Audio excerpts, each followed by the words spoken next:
Veamos las labores culturales que se hacen en una huerta y los cuidados que se le deberían dar a los cultivos. Antes de empezar, repasando algunas de las herramientas con que uno debería contar en una huerta, son las que se ven en la imagen. Tenemos que contar con palas plantadoras,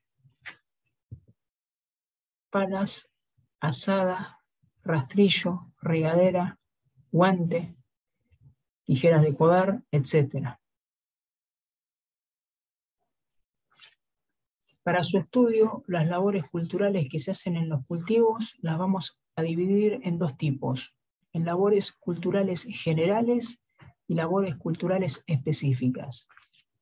Las labores culturales generales son las que se aplican a todas las especies hortícolas para que puedan crecer y desarrollarse vigorosamente. Ejemplos de estas labores son la preparación del suelo, el control de las malezas, la carpida, el escardillado, el riego, el aporque, etc.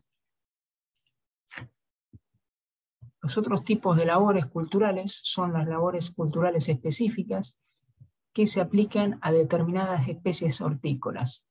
Ejemplos de estas labores son la conducción o tutorado, las podas de conducción de cultivos y producción, el desbrote, el deshoje, el raleo de flores o frutos, el aporque, el blanqueo, etc. Entre las labores culturales generales está lo que se conoce como descortezado. Lo que sucede es que si llueve después de la siembra, antes que las plantas hayan nacido, y la tierra es poco arenosa, generalmente con un alto contenido de arcilla, la tierra se va a endurecer, formándose una corteza dura que en ciertos casos impide a las plantas salir al exterior, es decir, la planta no la logra penetrar y no puede salir hacia el exterior. Esto puede evitarse pasando superficialmente el rastrillo muy suavemente o rompiendo esta costra dura con cuidado de no desenterrar las plantitas. En esta imagen podemos ver la formación de costras, que es el endurecimiento básicamente de la tierra y que impide y obstaculiza la emergencia de las plantas. Otra labor cultural general que se hace es la carpida, que consiste en eliminar malezas y remover la corteza de tierra alrededor de las plantas. Las malezas las debemos eliminar porque van a competir contra nuestros cultivos, consumiéndole recursos, tanto aéreos como ser la luz, que es necesaria para la fotosíntesis que hace al crecimiento y desarrollo de las plantas, como por los recursos subterráneos, que son el agua y los nutrientes contenidos en el suelo. Esta labor de carpida se realiza con zapa según la distancia a la que se hallen las plantas.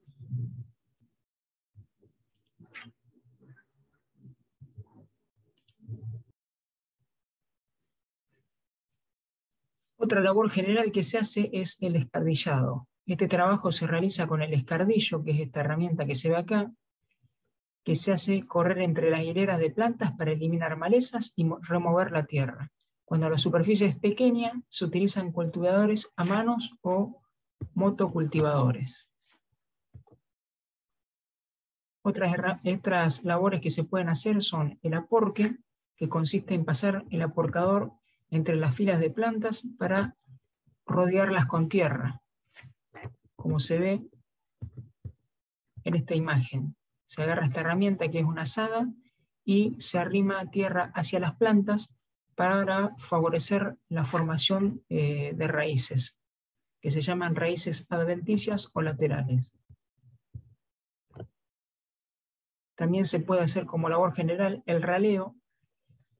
Muchas veces lo que sucede es que la semilla que uno siembra en el terreno falla o muere, y esto nos va a terminar dando poca cantidad de plantas. Entonces lo que conviene es sembrar, y sembrar varias plantas, y si sobran, eliminar las que sobran mediante esta operación que se conoce como raleo. En esta imagen se puede ver de qué manera se ralea en forma manual cuando crecen muchas plantas juntas. Entonces lo que vamos a hacer es dejarle a las plantas el lugar necesario para que crezcan, eliminando aquellas que crecieron muy juntas. Se hace, por ejemplo, en la zanahoria, que se siembran directamente en el terreno, y conviene siempre entresacar algunas para que las que quedan tengan lugar donde formar la raíz.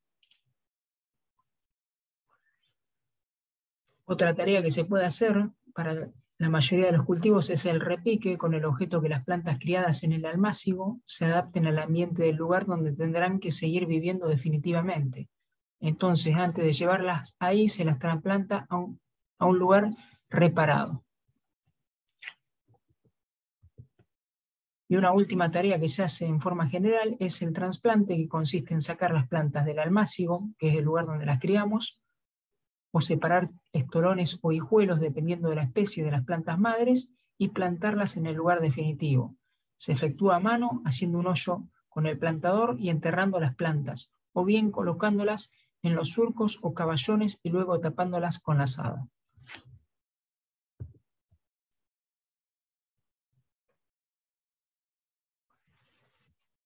Ahora veremos algunas labores específicas que se realizan en determinados cultivos. Una de ellas es el blanqueo, que consiste en evitar la llegada de la luz a ciertos órganos de la planta, para favorecer un color claro en estas. Se consigue envolviendo las plantas con materiales diversos, que pueden ser tablas, tiras de papel, etc., o bien atando las hojas.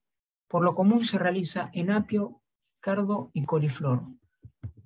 Acá se ve de qué manera se hace, se conoce también como fajado, y lo que se logra en las plantas, un color claro y que la planta quede tierna.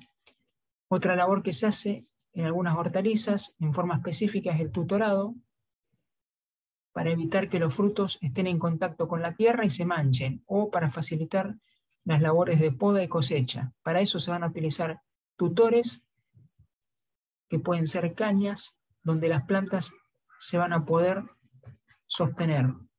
Cuando estas tienen zarcillos, que es un tipo de hoja que le permite trepar a la planta, como por ejemplo en el caso del poroto y la arveja, se las va a atar a los tutores. Para esta operación, según los casos, se pueden utilizar entonces ramas, cañas o alambres sostenidos por postes.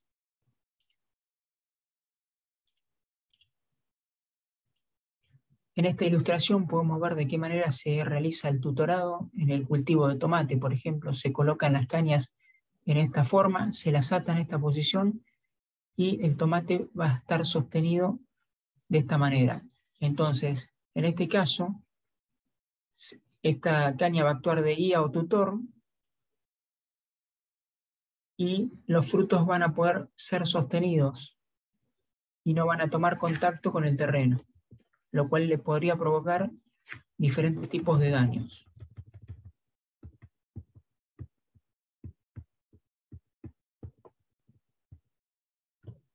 Otra labor que se hace es la poda, que consiste en quitar los brotes o hijuelos con el objeto que la planta concentre sus energías sobre unas pocas flores y frutos.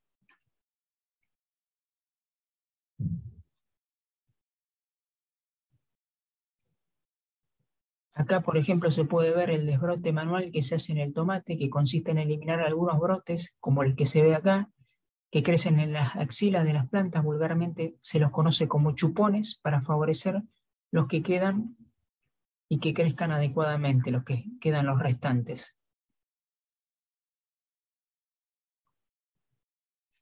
Y la otra labor específica que vamos a ver es lo que se conoce como cobertura o mulching, que se hace en algunas plantas pequeñas cuando están en contacto con la tierra. Por ejemplo, el caso de la frutilla. En ese caso se coloca pasto seco, nylon o paja,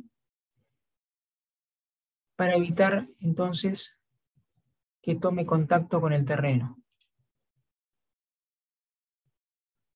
Entonces se va a colocar material, como se ve acá, entre las plantas. Se conoce también como mantillo o mulching.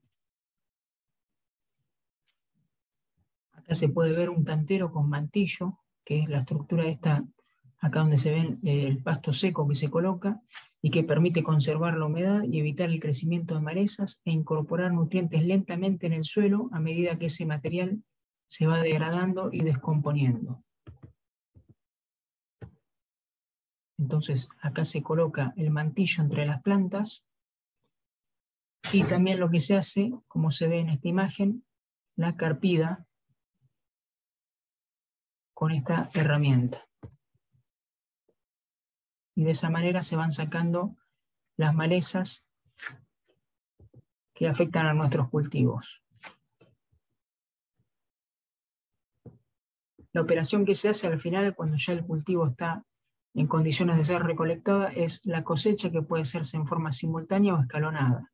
En el primer caso se cosecha toda la producción de una vez y en el segundo se hacen varias recolecciones cuyo número depende del periodo de producción de la planta. El método de cosecha va a estar relacionado con la planta que consumimos y las características de las especies. Por ejemplo, en el caso de verduras de hojas, como el caso de la selga, la lechuga y la espinaca, se van a extraer las hojas grandes y dejar que se desarrollen aquellas más pequeñas. Otras hortalizas de hoja se cortan, a diferencia de estas, a nivel del suelo, como por ejemplo en el caso del perejil, la radicheta y la rúcula. En las hortalizas de raíz, como el caso del rabanito, remolacha, zanahoria y cebolla, se arranca la planta de raíz, y en aquellas hortalizas que son de fruto, como el tomate, la berenjena y el ají, se van a retirar los frutos cuando estos tienen el tamaño y el color adecuado.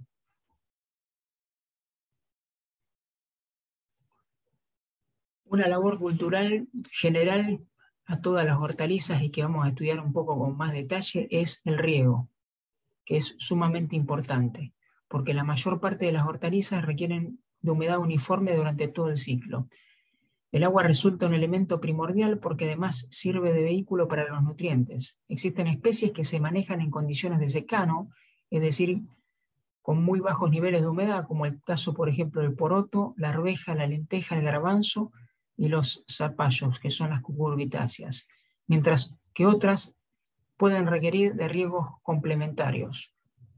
Un aspecto de gran relevancia para los sistemas de riego es la calidad del agua. Contar con agua de calidad. El agua que el suelo retiene y que está disponible para las plantas es lo que se conoce como humedad disponible o aprovechable. Si a la planta le falta humedad, puede llegar a marchitarse y si continúa la falta de agua, sufrir deterioros irreversibles. Pero también es importante recalcar que el exceso de humedad puede ser también desfavorable, sobre todo en épocas de cosecha, predisponiendo a las plantas a una mala conservación posterior del producto. En cuanto al momento de realizar el riego, lo más aconsejable sería realizarlo por la mañana temprano o por la tarde después de la puesta del sol.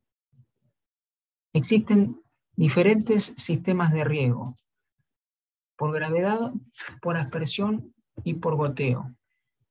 Por aspersión es este que se ve acá, este es gravitacional, se aprovecha el desnivel del terreno, y por goteo, que es el que se ve en esta situación, cada uno con sus ventajas y desventajas.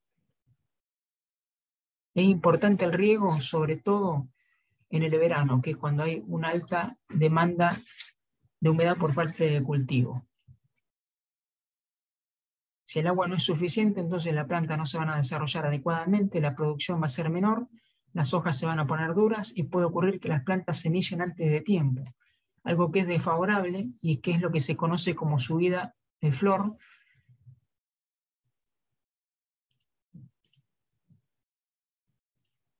Lo que convendría entonces en verano regar todos los días, a partir del momento de la siembra o del trasplante. Por la tarde, pues regar al mediodía quema las plantas, y en invierno al mediodía, porque si no las heladas pueden dañar las plantas.